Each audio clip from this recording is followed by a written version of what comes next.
Hey guys, it's Dami here from Clientele Boost. It's a bit of a different angle today, but I wanted to talk about, confidence and ego. I actually think ego is important. I don't think, I'm going to jump right into this, guys. First of all, my name is Dami, run an agency, Clientele Boosters. We help people build mega communities. To build a mega community, you have to be able to build a mini community, etc. Anyway, back to the ego thing. Many people get told from a very young age, you shouldn't have a big ego. Don't have an ego. Having an ego can be scary. Don't overdo it. Don't be too confident. Otherwise, you can fall. And there are good points to it. Me being of the Christian faith, pride is one of the biggest sins. The pride comes before the fall, What I will say is this, though. You need to have equally a very, very big ego and zero ego death. Here's why. When you're trying to build something that, perhaps your family line hasn't seen before or your friendship group isn't familiar with, you're going to adopt traits that build resilience. So, for example, if you're in sales or you're some sort of service business, you're going to be doing a lot of things that are going to involve rejection. If you make 100 cold calls, you're going to have to get used to having a lot of rejection. If you do 100 or if you do 10 demos a week where you're talking to different prospects on a Zoom call, the odds are not all of them are going to sign up straight away. So what will happen is, and this is just from, what's called unconscious competence to conscious incompetence, unconscious incompetence to conscious incompetence, all the way to conscious competence, then consciously or unconsciously incompetent. When you're going through those 4 phases of incompetence to competence, when your friends and your family first see that, it will make them cringe really, really hard. They'll be like, ew, like, why'd you say that? You're not supposed to speak like that. Or, oh, that sounded really uncomfortable. That didn't sound genuine. And that's because you are unconsciously competent, right? But the thing is, to get from unconsciously incompetent, to 2 steps forward, which is conscious competence, you actually have to have a big enough ego to be like, if anyone is going to figure this sales thing out, as for this example, it has to be you. But you also have to have the ego death to be like, who cares if 100 people hung up on you today or yesterday? It doesn't matter.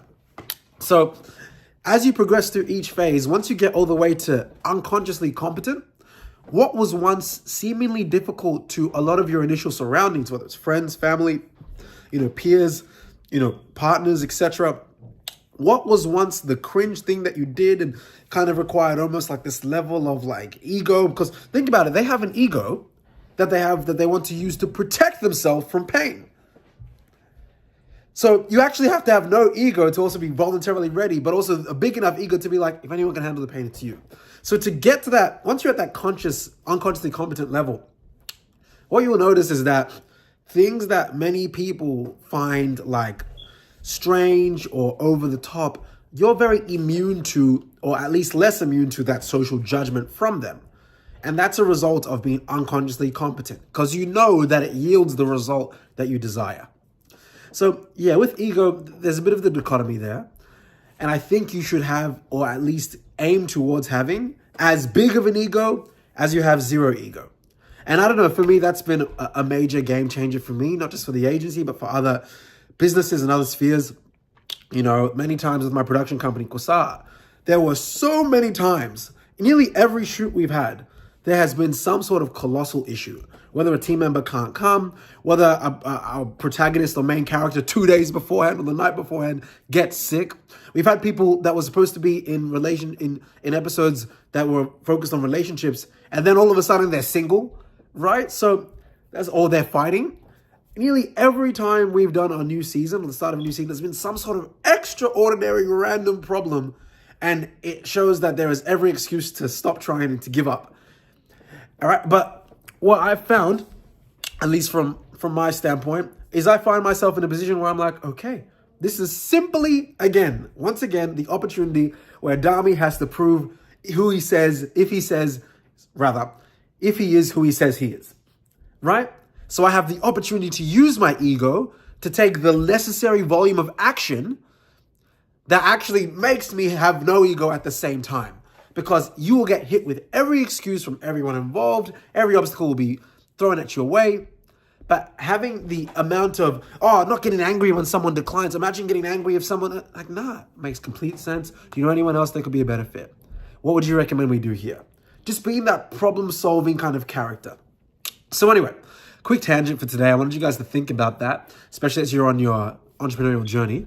I don't think it's wrong at all to have an ego. I think you should be able to control your ego, but I think the real magic is the in-between. And that's being able to have such a massive ego that you also have none. Some food for thought. Anyway, if you guys like this kind of content, click the links below in the description. There is a free Skool group where you can just learn more about my philosophical and mindset rants, as well as some videos on marketing and sales and different things regarding how to build mini communities and mega communities. If you want one-on-one mega community consulting, there's a link all the way at the bottom. It's not a cheap offer though. It's not a cheap program. It's a 5-figure investment for 6 months. But for those that do want, I guess, that kind of input, where someone can come in and build your remote sales team, a sales team, your social media department, personal brand departments, help you go viral predictably. Make sure that you have lead generation coming in and you have people to close them and appointments set them and have a full end-to-end process. As long as you're in the service-based business, this will make sense for you. But we've helped people out an extra 100, 200K in 6-7 weeks in a few situations with this process. So if that's for you, then check it out. But if not, join the free Skool group. And as always, like, subscribe, comment, and thank you, Mega. Take care. Bye-bye.